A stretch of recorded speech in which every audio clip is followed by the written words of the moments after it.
Good morning, afternoon, or evening from wherever you are joining us today, and welcome to another of our Science Culture webinar series hosted by the Royal Society of Chemistry. I'm Dr. Suze Kundu. I'm Director of Research and Community Engagement at Digital Science, and I'm a chemist by training as well. Now, today's topic is all about recognition practices and whether they interfere with science culture values. This is all part of the Royal Society of Chemistry's vision for a great science culture. And we've had a series of webinars that have supported different aspects of the findings of this report. So we've talked about whether committing to improving science culture can impact career prospects. We've talked about academic leadership, work-life balance. We had a great session about mental health back in May, and we even had an in-person session at Chem UK Expo last month as well. We have an amazing webinar coming up about open science and intellectual property next month. But for now, we are focusing on science culture values and recognition practices in particular. Now, as always, the Royal Society of Chemistry have done an amazing job in finding wonderful panelists from all across research, industry, and academia. So I'm really excited today to be joined by Martin Farley, who is the Director of Green Lab Associates, Dr. Joeri Tijdink, who is the Assistant Professor in the Philosophy Department and at Ethics, Law and Humanities at Amsterdam UMC. We're joined by Professor Simon Hettrick, who's the Chair of Hidden Ref and a Professor at the University of Southampton, and Dr. Sylvie Rousset, who is the Director of the Open Research Data Department at the French National Centre for Scientific Research. You can really see the expertise that we have in this room, but I'm just going to come to each of you for a very short 30-second introduction from each of you all and what you're excited about today's webinar. Martin, can I come to you first? Sure. Greetings, folks. My name is Martin Farley. I work around the environmental sustainability of science for the most part, and my current role is Associate Director at UKRI for Environmental Sustainability, and have gotten quite involved with research culture through integrating environmental sustainability, to say it again, and excited to speak about it moving forward. Yeah, don't stop saying it. It's so important. You know, we're all facing all the same global challenges as a society, and I'm so excited to kind of hear your perspectives around the incentivization of the research that we're doing and the science culture work and how important that is to get everybody involved on this journey. So thanks so much, Martin. Joeri, can I come to you next for a short introduction? Yeah, so my name is Joeri Tijdink. I'm a principal investigator at Amsterdam University Medical Center. I'm also a consultant psychiatrist, and my main topics of interest are research quality, research culture, and mental health, and how they interact. I mean, and there comes the recognition and awards into play. I mean, they have such a big influence on how we behave and how we feel. So if we have such a narrow definition of success like we have in current assessment criteria, then it's logical that the behavior of researchers will actually react on this. So happy to talk about this today. Thank you so much. And I think you make a really good point. All of these webinar topics, they're not just standalone issues. They all have an influence on all of the other topics as well. And I think that's really, really important to highlight. So thank you so much.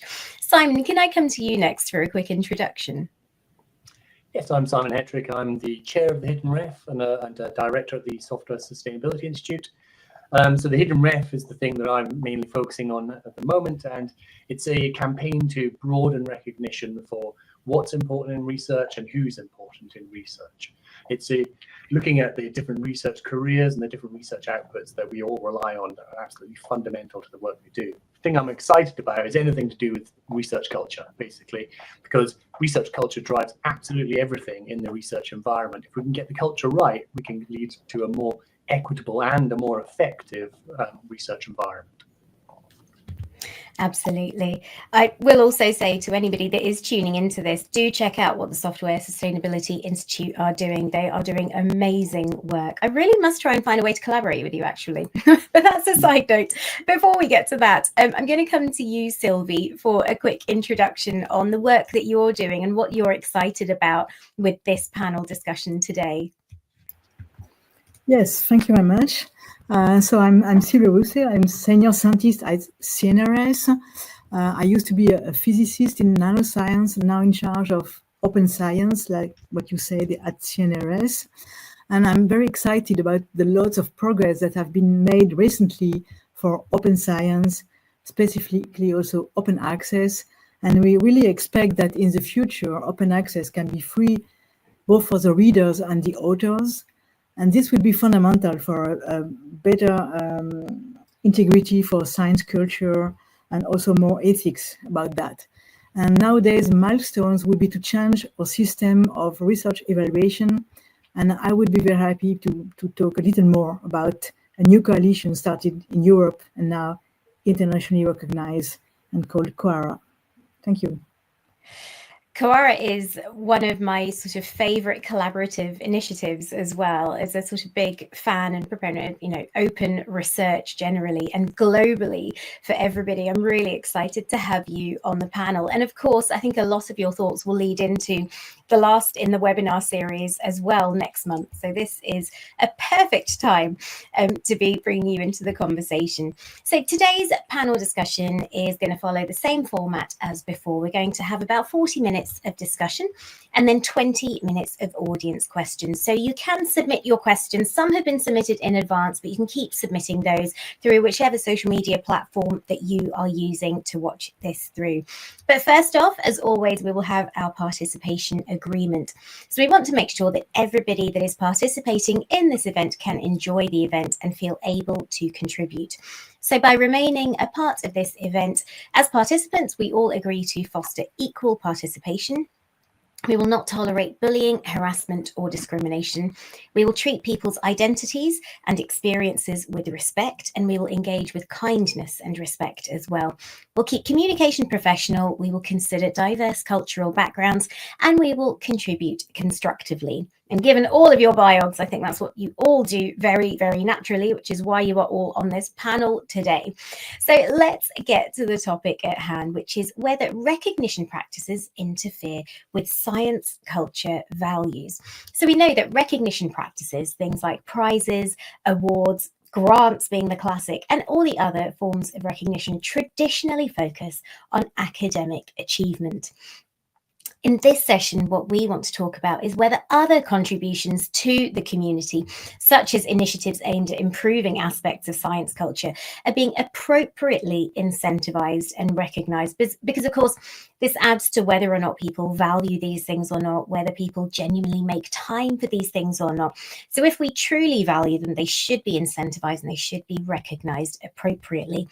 But this can lead to some conflict, given the fact that academic research particularly has certain ways that we measure success. So let's dive into some of these thoughts initially. And I'm going to come to each of you to get kind of your broadest view of the topic at hand. So I'm going to kick off with the question around whether you think that we recognize the value of teams and of collaborations, while also ensuring that individuals get the recognition they deserve. Now, in academia, we say it is this global research endeavor, this collaborative effort, but I think maybe a lot of our experiences don't always align with that. As an academic researcher, you are often judged on the number of papers that you are publishing, on the size of the grants that you are bringing in. And it seems to be that collaboration and true aspects of science culture, the things that really make it inclusive and collaborative and ultimately more productive for all of society, might not be recognized in the same framework. Simon, I'd love to come to you first of all, because you very much said you love everything about science, culture, and those values. Do you think that we recognize the value of teams and collaborations, or do you think that we're maybe focusing too much on the individualistic endeavors of research? these questions are usually difficult to answer, but that one's easy. No. So the thing is, the way that we have set up research teams and research, the research environment in general, we focus entirely on this sort of PI, hero researcher sort of individual person as the person who gets the recognition for the success of the research. And with the hidden ref, this is what we're actually challenging. We're saying, well, actually, there are many, many different people in these research teams that, and it's not that we should give them a pat on the head and say thank you very much for helping. They are key individuals. Without them, the research cannot be done. And a perfect example of this is in my actual day job at the Software Sustainability Institute. We looked at how important software was to research, and we found that 69% of researchers from all domains said it was vital to the output, to their outputs. So if you take away software, and there's 70% of research basically overnight just disappears. How much recognition do how much recognition does software get? Well, we can look at something like the ref, 186,000 outputs submitted to the last ref, 11 in the software category. It's absolutely breathtaking. And obviously the recognition of outputs is tracked by the recognition of the people who produce those outputs. So it's not just the research software engineers, it's the data stewards, it's the librarians, the technicians, all of these people we rely on. The system here almost entirely overlooks. Yeah. And I think that maybe leads to, we're talking about maybe one aspect of it, and perhaps from a reasonably UK-centric perspective as well with the research excellence framework. But you're absolutely right that these sort of global endeavours don't really seem to be particularly joined up or representative of what the work is that is going on. Sylvie, I'd love to get your thoughts on that. Given that a lot of your work, your advocacy is all around breaking down barriers to accessing information, how do you think research is being rewarded? Do you think that we're recognizing the value of collaboration and of teamwork, or are we focused still more individualistically?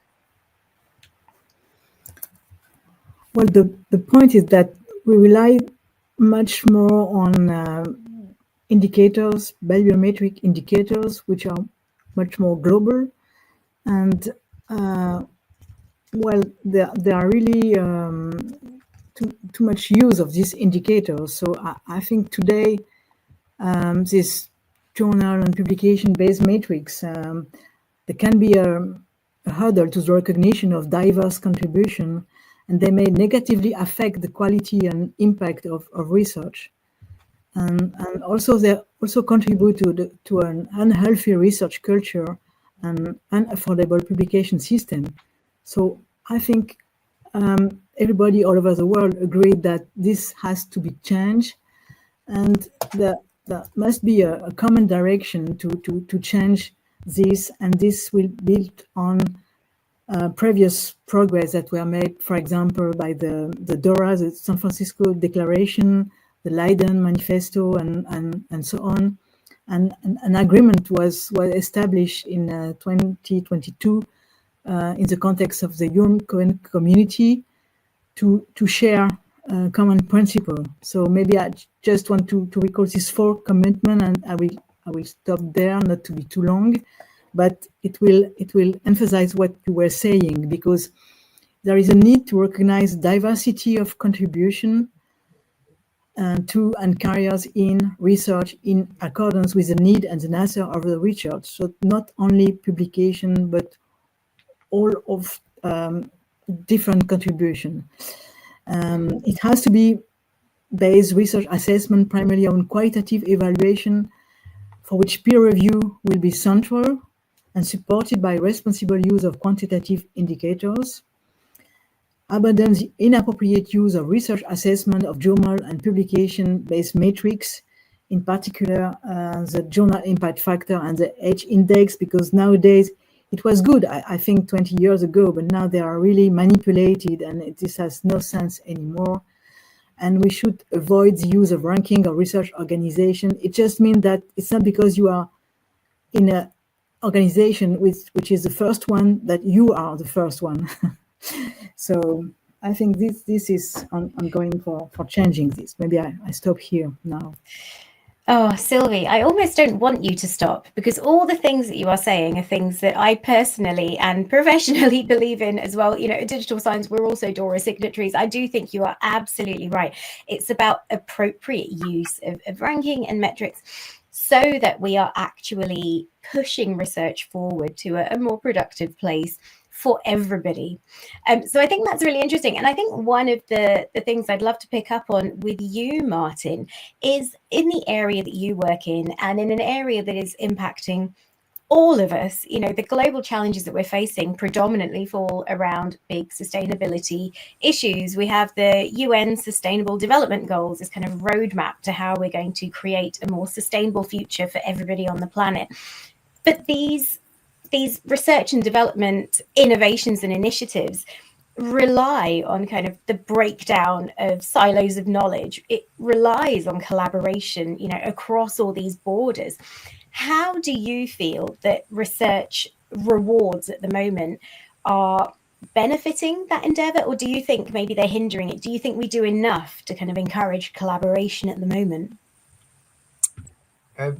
So I think we could, of course, do more to incentivize collaboration. I mean, I just wanted to get to the point about if we, just to use an analogy within environmental sustainability about looking at how we recognize collaboration, which is, and Simon mentioned technical staff, which I think are a really good example of folks that sometimes don't always get recognized, but actually contribute hugely to environmental sustainability. When we were looking at how to address environmental sustainability of research, often it would focus on the academic, as we often do, but actually, you know, there was a huge benefit to looking at the full ecosystem of all the folks that contribute to environmental to research. And one of the things I was working on was LEAF, which is an accreditation for sustainability in research labs and wet labs. And when that program was run through technical staff, it became hugely successful. And I feel like it showed that there's this value, this huge value, which is often not viewed as quickly. Yeah, it really takes a village to address these complicated topics. And so, and by the way, it's not just technical staff as well, because, you know, at least I'm going to use the analogy of sustainability often, but it's, you know, in terms of addressing it takes everybody. And that's often why sustainability doesn't get addressed, because it falls between the cracks of all these different parties, between the academics, you know, the administrators, the technical staff, you know, lab management. But actually, it's that collaborative approach in which you're able to address these things. So, I mean, we do good at incentivizing it for the PIs, you know, that you know, in a way, but we could do better at incentivizing it for the collective, maybe. Yeah, I think that's a really valid point to make. Yeah, and don't feel bad about using sustainability analogies. We are very for that. So that's brilliant. Thank you so much, Joeri. I'd love to come to you, because we're talking a little bit about, you know, individualistic success versus collaborative success and teamwork. Now, you both work within this area, so you have that lived experience, but you also have the understanding of how that can impact on one's mental health, for example, and how these things go hand in hand, you know, to have a fulfilling professional life. Do you think that the way that we recognize and reward success in research is maybe too individualistic, or is it too collaborative? And do you think that that can impact the way that people feel about their work, and whether it can enable them to do their best work, for example? Yeah, it's a good question, and as I can go on for hours, so please stop me when I talk too much, because I mean we're talking now at individual versus team efforts, and I think that we are already in this discussion, and the COAR is a wonderful initiative, but we're also facing very much difficulties when we actually want to reward the right things.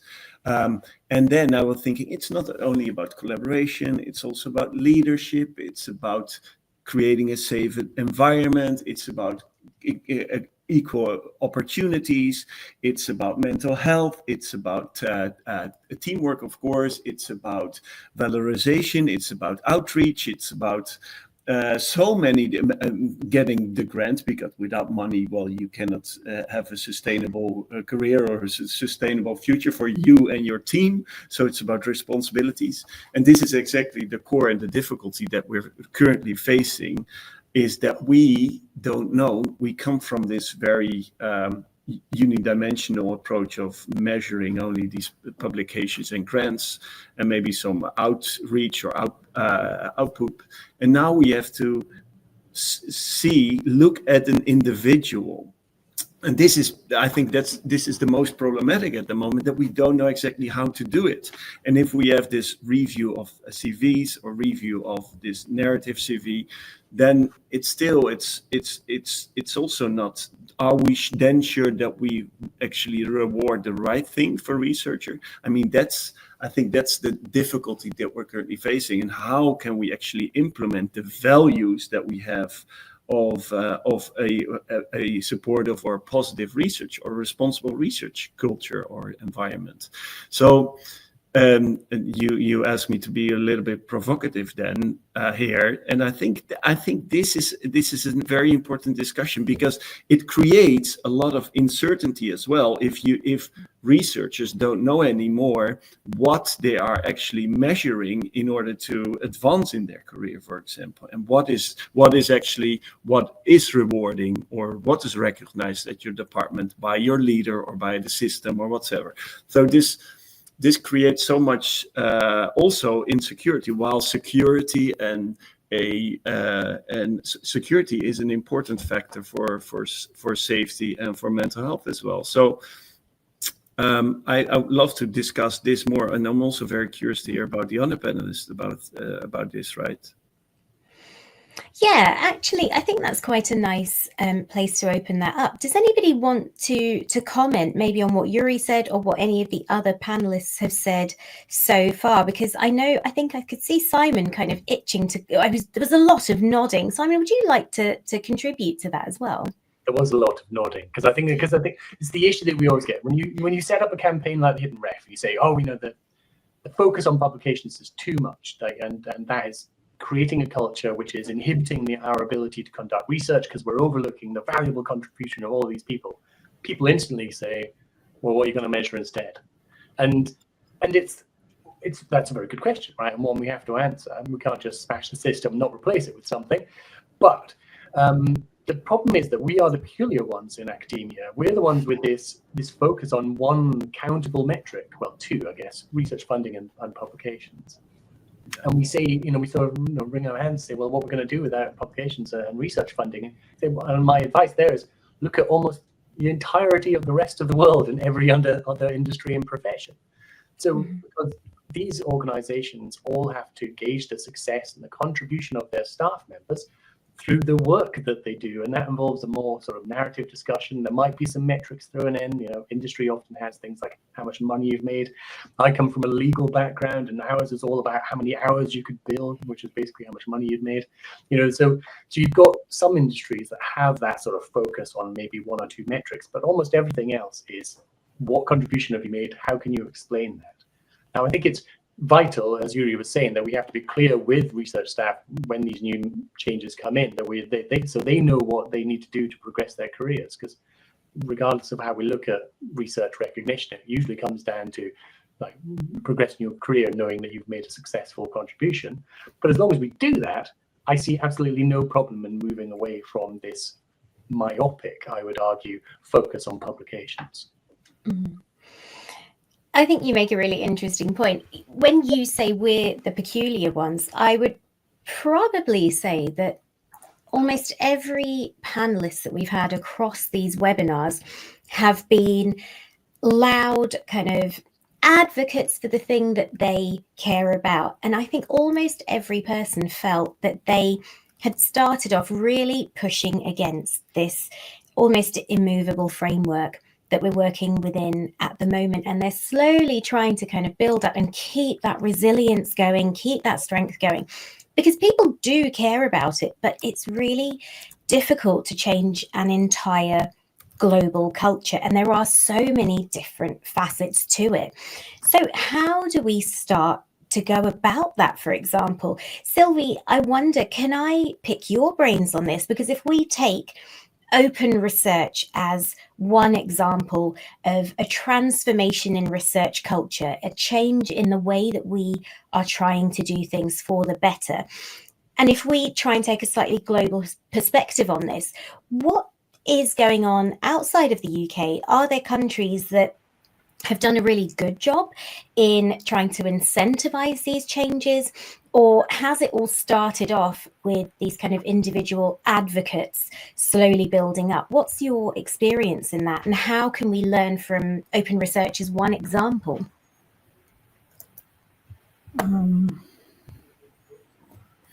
Well, I think open research was the reason why it was settled a big coalition for changing, for reforming research evaluation.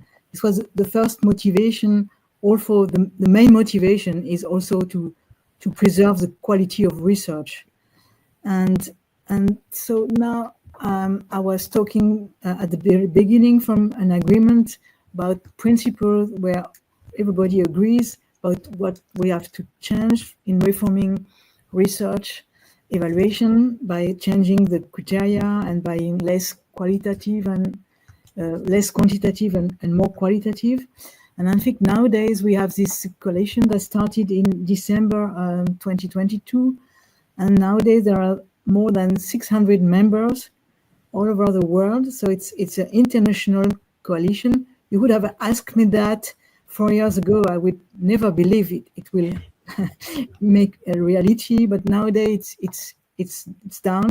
I'm a member of the steering board. We are 11 members, and recently it was enlarged to also a more globalization interaction with some countries like in Latin America, and we are also talking with the United States, and the Canadians are part of this coalition, and really it's based on a mutual learning working group where we can discuss. There is nothing that has to be decided in only an authoritarian mechanism. I mean, it's just you can come into the group, discuss with people, and maybe you come back to your country with some ideas that what you have to change, because it's very touchy to change things in evaluation. It's also a question of cultural change in each country.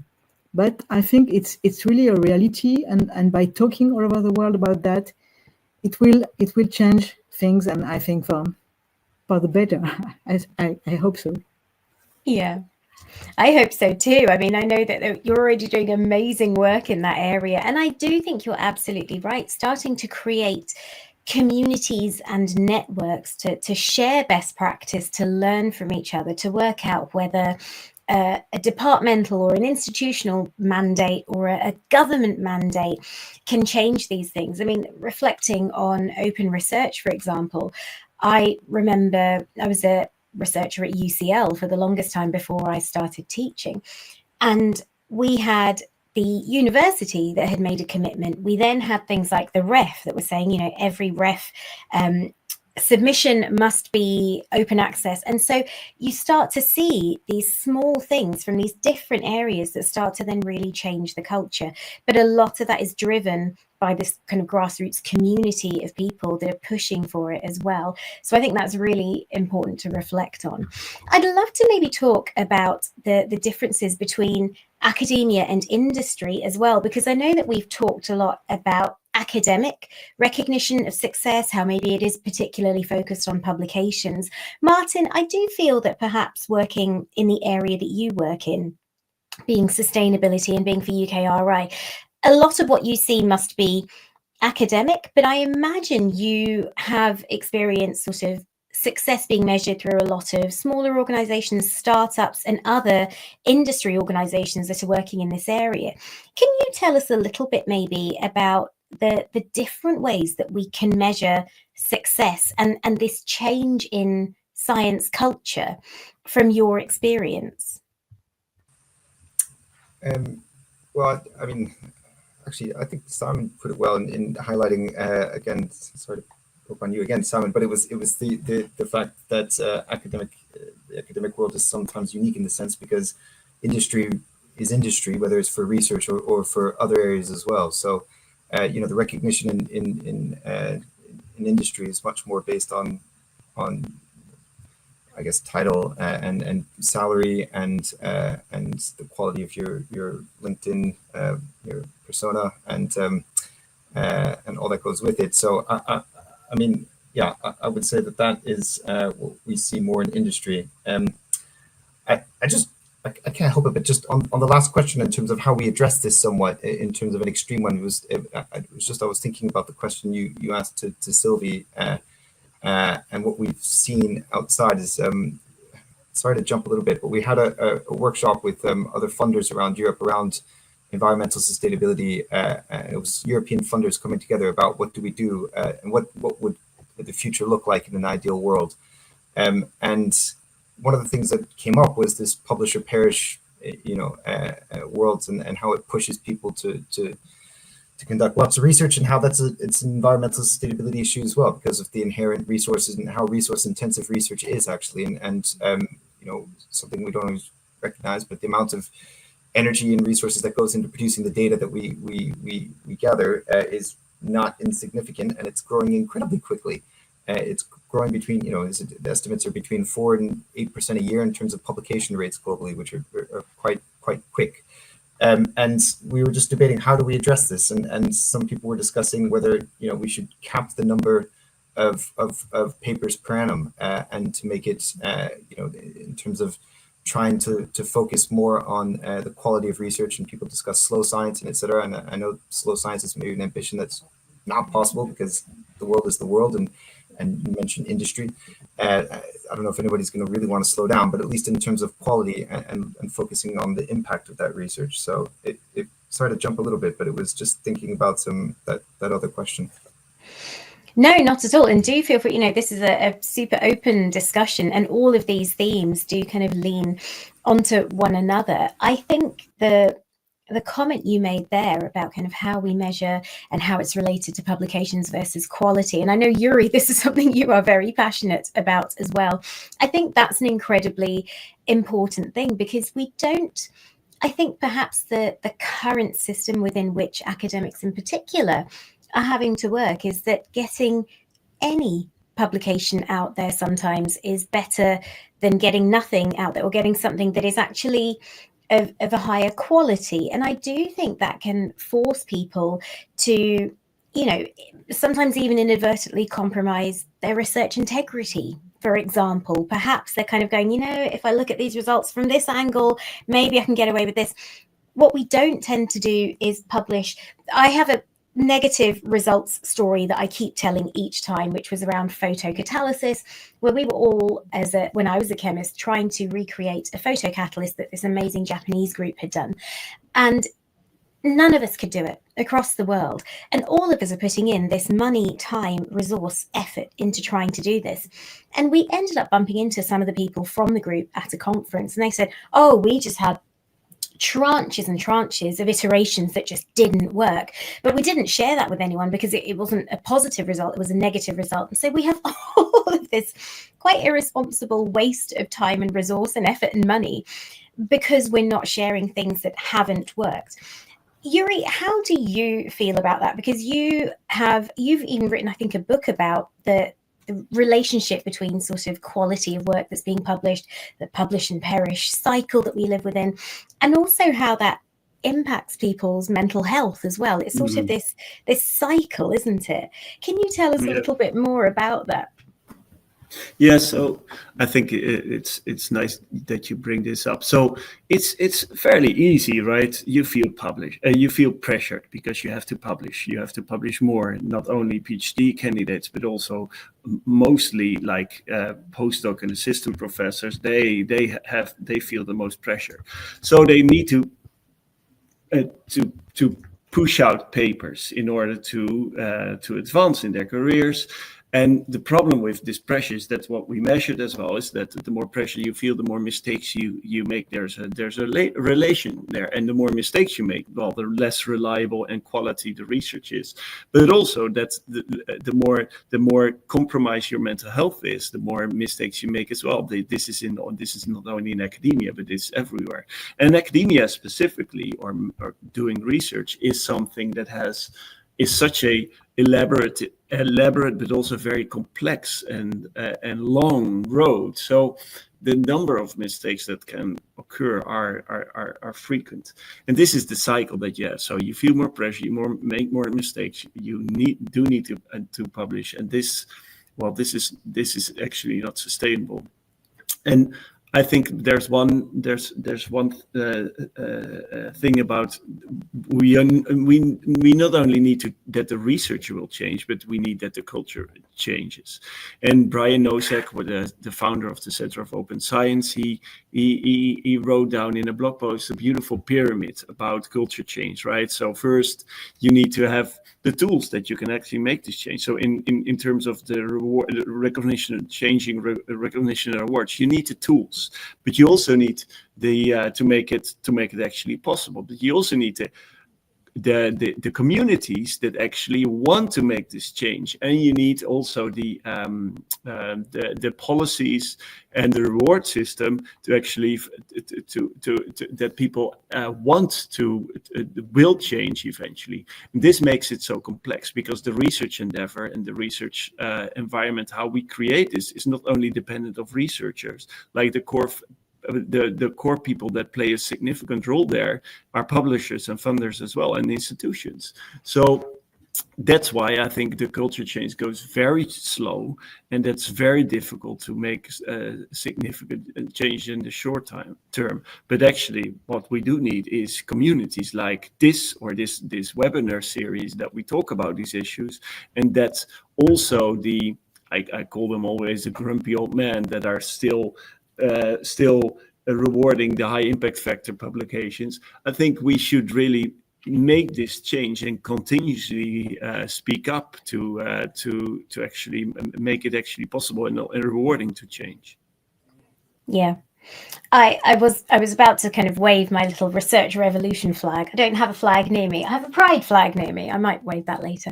But I absolutely agree. You need this sort of multifaceted, you need buy-in from all of these different stakeholders from the research landscape, but that is quite tricky, especially, I think, Simon, you were talking about not just the kind of different outputs that we need to recognize, but also the different people that play a role in this. When you were speaking, Joeri, I realized we talk so much about the success of research and researchers. We don't really talk about the success of a funder, for example. Have we ever held a funder to account and said, how successful actually is the work that you're doing? I know that they do care about the impact of their work and the productivity of their work, but I do think that actually we're maybe not doing that because we're so beholden to these people to get the money to do the work that we're trying to do and all of these things. So maybe we need to, hold up a little mirror to some of the other actors within this space as well. But before we can do that, I would love to maybe pick your brains on how we might be able to, I think, also better understand and maybe better reward the people that do support a lot of these culture changes. We talk about open research, for example. Librarians play a huge part in monitoring the way that we use research information, advocating for trying to make sure that we have the funding to publish our research openly and things like that. How do you think that we can better recognize all the different actors within this research ecosystem that we work within? Who would like to pick that one up? I'm going to go to Martin first. I'll just say that I genuinely think we need standardized recognition systems for whatever it is that we're looking at. So for academics, we know that it's about publication and impact factor, and there is this system that exists, and we could debate the benefits of it. And I know that we're here to do that. But for other people that work around research, maybe that's not their aim. So having other means of recognition be it certifications or awards or titles that are standardized across the system for technical staff. I think those are actually really important ways to provide recognition, because if you work as a technician between institutes, you have different titles for different, they mean different things at different institutions, which can, it's not as standardized as being, an associate professor. That's something that means something more when you change institutions. That's a known means of recognition. So I definitely think that coming up with standardized systems that recognize the values of the people that we're seeking to promote goes a long way to do that. And I'll go back again. I really think technicians are a really good example of somebody that aren't benefited enough in the research system, that contribute hugely to the success of research, and are generally left out of publications.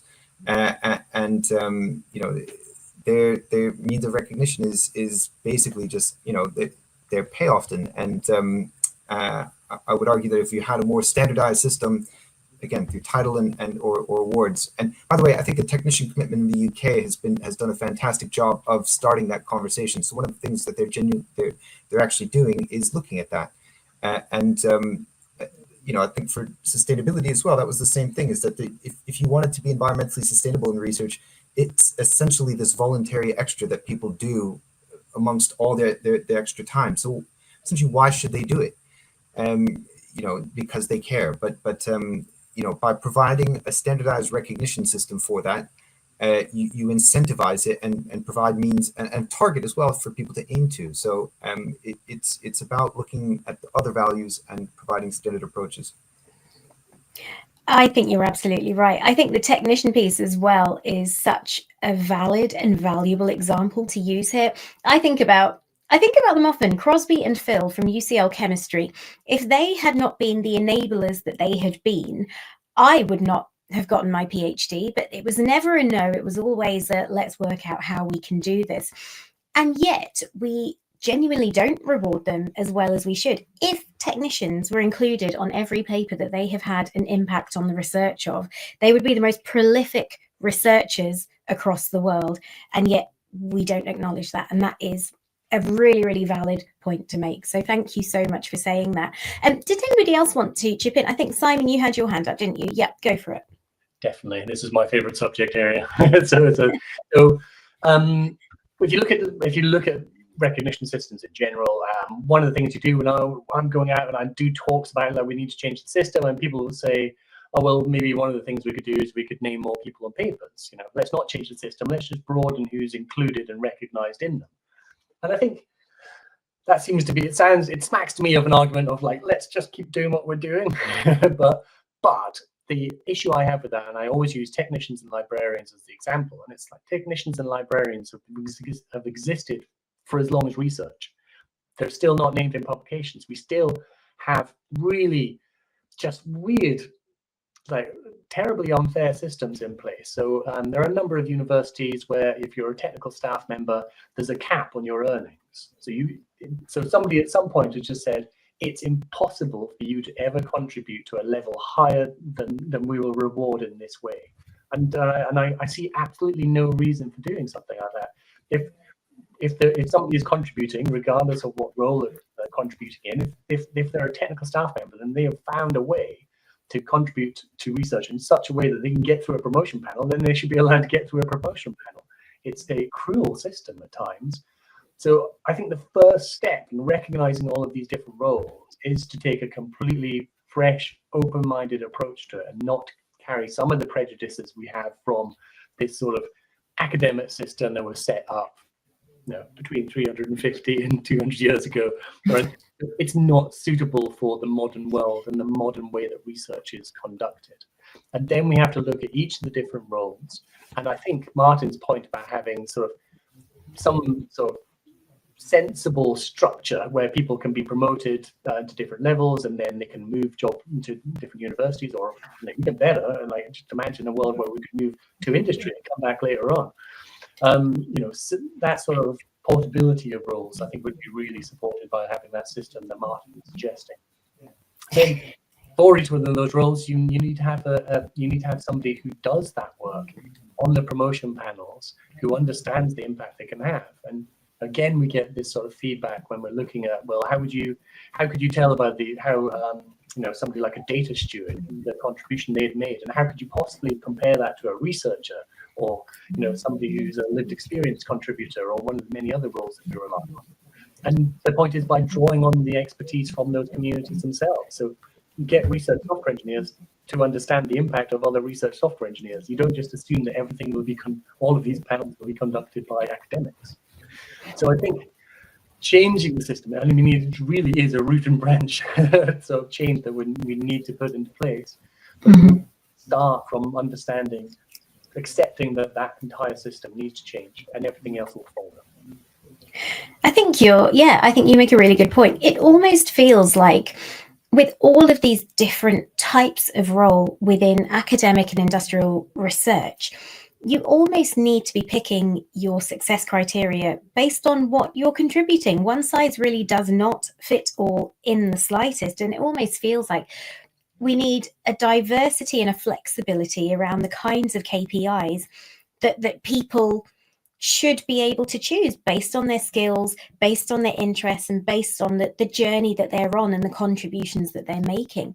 And this kind of reminds me of something you were talking about earlier, Simon, regarding things like the sort of overlooking of software, for example. This is very much something that I know is prevalent within the open research community, that the diversity of outputs. So just before we go to the audience question, Sylvie, I'm going to come to you just with some final thoughts before we move to those audience questions about whether you think we're doing enough to reward different types of contributions into the corpus of knowledge, different types of outputs from research.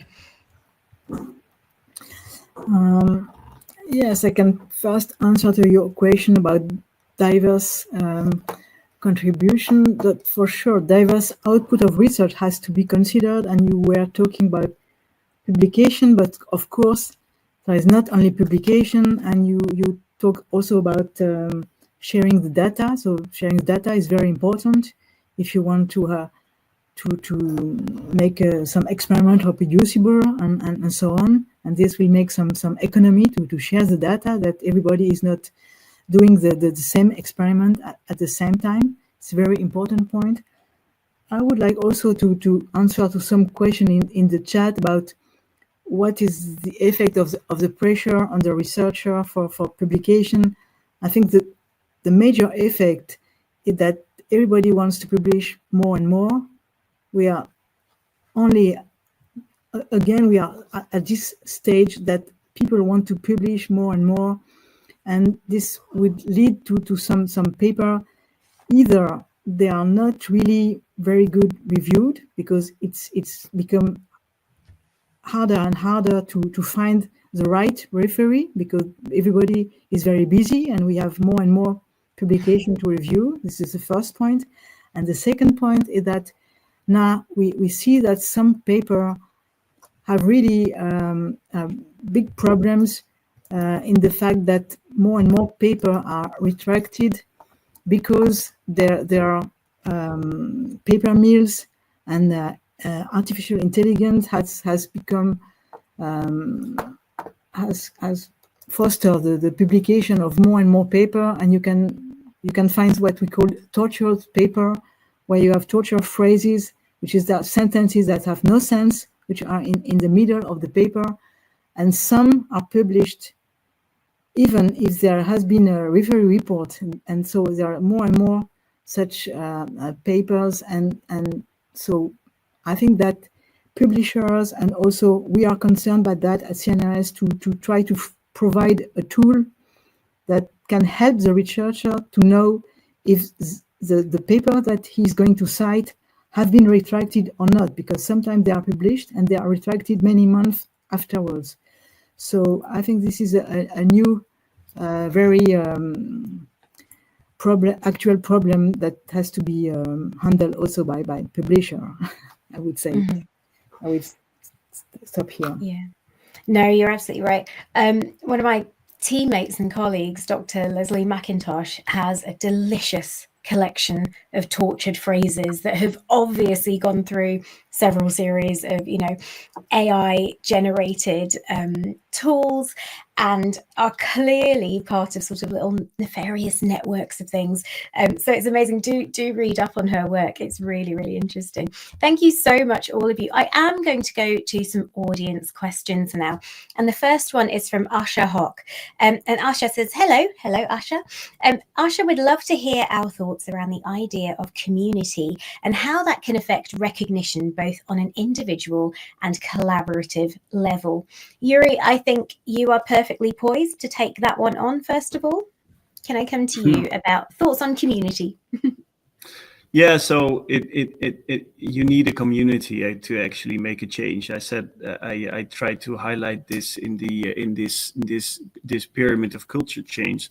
So you need a community, and this is what we're actually building at the moment. That people see and see the value of things, and thus we create networks. So one of the networks I'm heavily involved in is the Research Integrity Network, which is a beautiful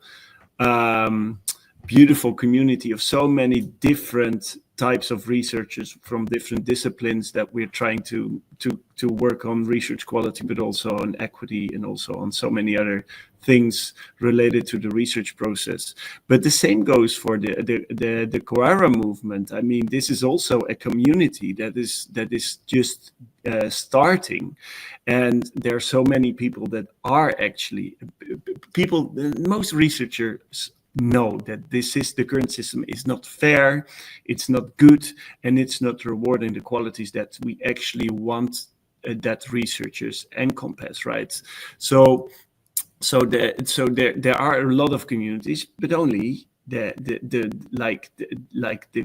it's not creating the big change yet that we hope to expect. I think we're really in a stage of early adoption.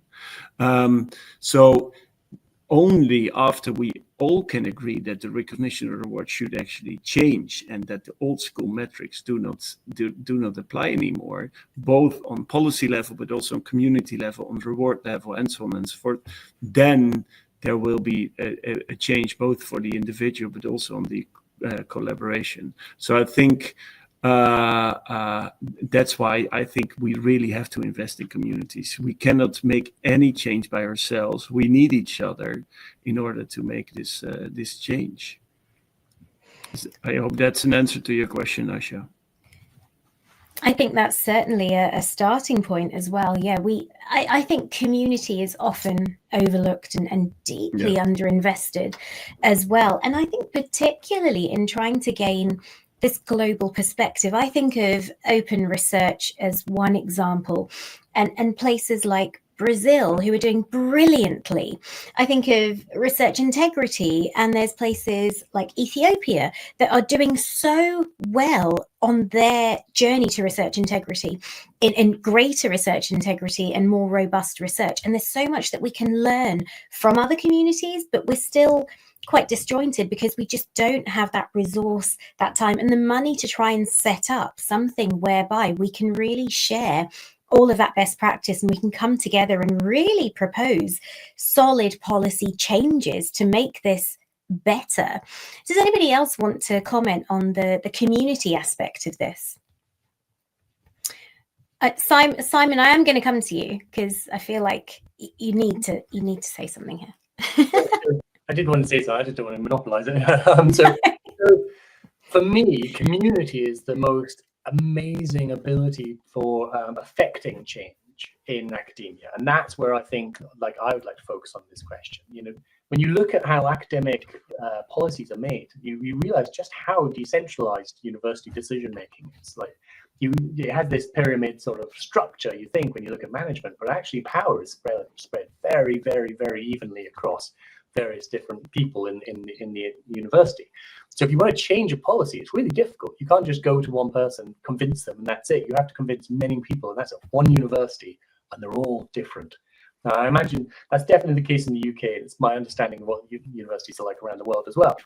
So the thing that community gives you is it gives you this grassroots approach to changing research policy. Things like the research software engineering campaign that we ran would never have got off the ground if we didn't have the numbers of people behind us all saying the same thing, if they weren't all out in their universities setting up RSE groups, pushing the policymakers and decision makers to change their minds and to put together policies that supported this new career path, which is now all around the world and is absolutely huge.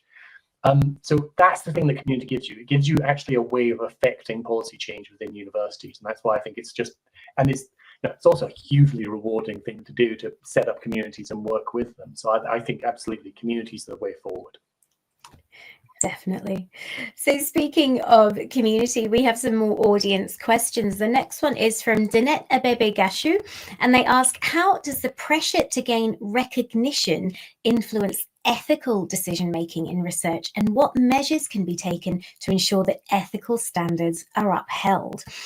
We've already talked a little bit about that pressure, to publish, for example, in order to maintain a certain publication rate, a certain publication record. Who would like to take this on? Do you think that recognition has an influence on ethical decision-making in research? Martin, I might come to you first, if that's okay. Yeah, I mean, I can't help but connect it to the resources. And I think the ethics that I'll think about is, again, our planet here, which is that science has often thought of itself as kind of apart from addressing environmental. Well, it helps us understand the challenge of environmental sustainability, but doesn't consider how it integrates it into its processes, and can be quite, if you look at the energy consumption of most typical research facilities, it's very, very high, much higher than the rest of the university, for example. So there's this, I think, ethical necessity to consider research quality and our publication rates for the sake of not just the ethics, but for itself to sustain, actually, for the resources required for us to be able to do this in 50 to 100 years. Some of the materials that we use are close to running out. If you look at liquid helium or something, that if you look at NMR, for example, and MRIs that require liquid helium, we don't have infinite amounts of these materials. So to take it in that sense, we have a responsibility to ensure that our research is of good quality and that it represents the best investment of those resources that it can, and that draws on all these parallels, and that we make it more open so that it's accessible and it can be shared. If you produce this data, we should share it. If there are negative results, we should be able to share those as well, so that we can learn from them. If there are pathways of research that we shouldn't continue or have been disproven, we should have better mechanisms to self-correct, because ethically, if we don't, well, it's I guess that's ethics. It's not right. So I'll stop there, because I'm aware we're close to time. I really don't want you to stop there. This is what's so frustrating about these panel discussions, is that all of the topics and all of the things that you bring are all so incredibly important and almost deserve a good few hours of discussion in their own individual right. So I do hope that this just starts a conversation. This is definitely not the end of the conversation. And so whichever platform you are all watching this through, do leave your comments. We'll see if some of our panelists can try and get back to you on those in even more detail, because I'm sure everybody else would love to contribute as well. We've got one more audience question that I do want to fit in, and it's a question, and then they'd love to hear your thoughts on this. So Murad Farid says that they think when a paper is submitted for publication, the authors and affiliations should be hidden from reviewers. This way, reviewers would be able to assess the paper based on the quality of work rather than who the author is or who the author's affiliation is. And even, if you don't mind me adding to that, Murad, even things like the references that have been cited, which I think is another thing that for some reason comes up in review. Who would like to comment on that, on the anonymization of paper review? Who would like to take that on? Joeri, I'm going to come to you first. All right, thank you. Well, I can't hear you for some reason. Oh, Are you muted by any chance? No, I'm not muted, right? You cannot hear me.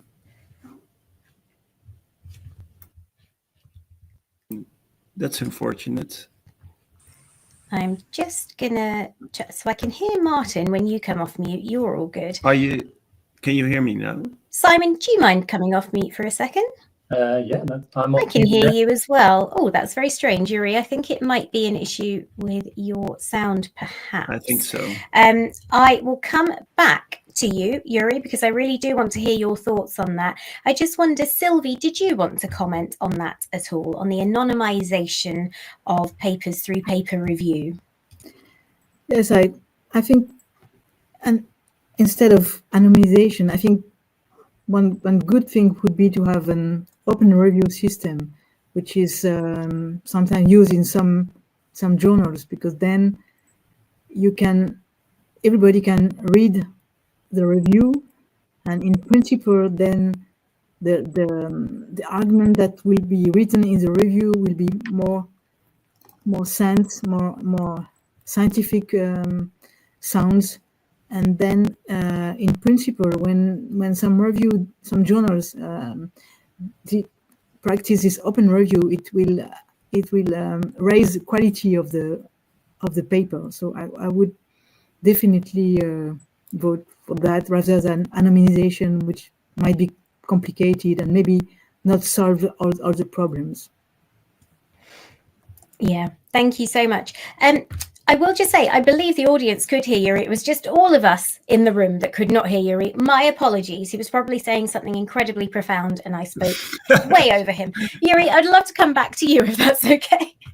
But I think you still cannot hear me, right? No. So only the audience can hear me. So, well, then I only say it for the audience. So I think the problem is that we still think that peer review is the holy grail or the golden standard that we aim for. But unfortunately, all studies show us that peer review is not that reliable in actually assessing quality, and is also very biased. So I think we should also start looking at different measures how we can actually properly review all types of different papers. But that's like an answer beneath the question that we do think that the pre-assumption that we do think that we can actually assess quality in that regard. So that's my only point, and we're also running out of time. And sorry if you cannot hear me. I feel like whatever you said was really, really interesting. We will never know in the room, but that just gives us an excuse to watch this back. If any of you that are watching have also missed any of this, but you did have the pleasure of hearing Joeri, you can also catch up on hearing this webinar and all of the other webinars that we have done in the past through YouTube and all the other social media channels from the RSC as well. But thank you, Joeri. I'm excited to go back and watch what you said just now. So I'm going to wrap our session with just one final question. And it is this: given that this session is being run by the Royal Society of Chemistry, just one of the many learned societies that play a role, in aspects of governance and advocacy and collaboration across all of these different sciences, do you think that the existing recognition programs, such as those run by learned societies, how are they perceived by communities, for example, the chemistry community? And crucially, what would you like to see them do more of? And I think this is a really nice thing that we can maybe use the opportunity to share with the RSC and with other people as well. So I'm going to come to Martin, first of all, with a UKRI hat on. What would you like to see from learned societies? I have to say the RSC has done a particularly fantastic job in terms of recognizing environmental sustainability culture throughout the research environment. So I would actually say I would promote your learnings and success to the other learned societies. I know, for example, the RSC has put out grants for small grants for 10K for research projects, and quite a few of those and that's going to enable a lot of people to gain recognition for ideas that they otherwise wouldn't have been able to do. Little projects like that actually go a really long way. So I would say share your experiences with the other learned societies so that we can see more of that in the other areas as well, because what the RSC has done there is really worth continuing and promoting elsewhere. I agree.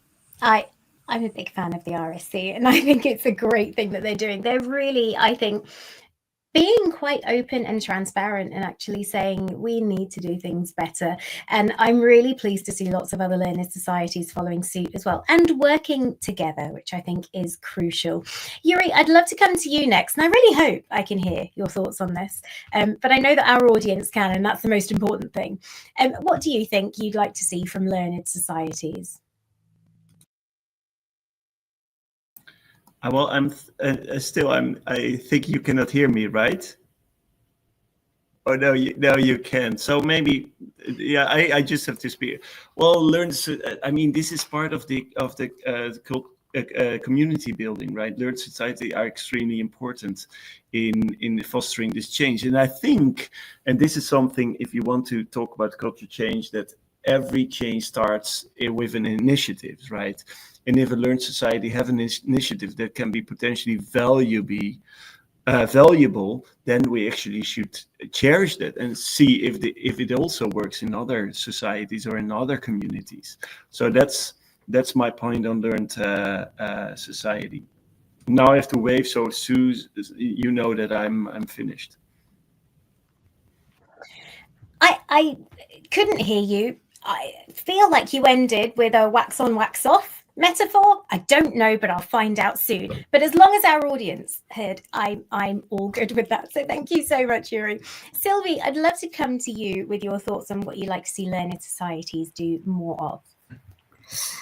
Yes, thank you very much for this opportunity. I think, as you said, open science, open access is very important, and global research also, so meaning that we need to have results from all over the world. And I think if we would like to have also results from, I would say some community, like you talk about Brazil, I think, or African countries.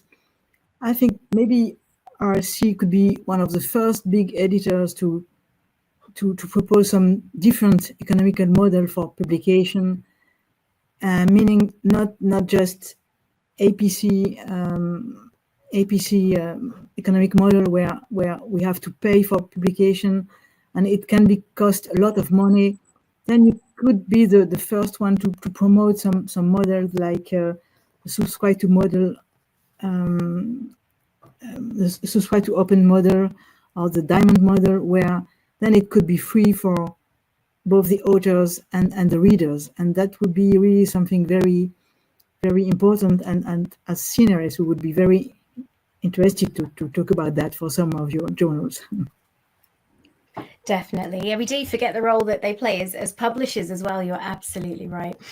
Simon, I'd love to come to you for your final thoughts on what you'd love to see learned societies do more of. Well, I'd say I'm also a big advocate of the RSC. They were the first learned society to come on board as a supporter of the Hidden Ref campaign. And I think the other learned societies should follow suit, being certainly forward-sighted in that way. What I think that we should see more of from the learned societies, and I can't speak for chemists specifically because I'm not a chemist and I don't really work in that area that much, but I can speak for researchers. And I think it is that researchers know what is needed to further research, to broaden the limits of human understanding. The researchers know what's needed, and they keep being put off that path by having to accrue these various different ideas of these different outputs that we recognize that aren't actually always in the direction of travel that we need to go in to do better research. So I think the thing I would like to say to the learned societies in general is listen to the researchers about what they need to do their work, and maybe try and focus more on what they need to do so that they don't have to waste their time on things that aren't as important. Absolutely. And on that perfect note, I'm going to say thank you to Martin Farley, to Dr. Joeri Tijdink, to Professor Simon Hettrick, to Dr. Sylvie Rousset, to our amazing audience for all of your questions, to Jim, Lizzie, Heron, Lewis, the RSC audience, Barney, everybody that has been involved in this. Thank you all so much for taking part in our webinar. We will see you at the next one. Have a great rest of your day wherever you are, and thanks for joining us.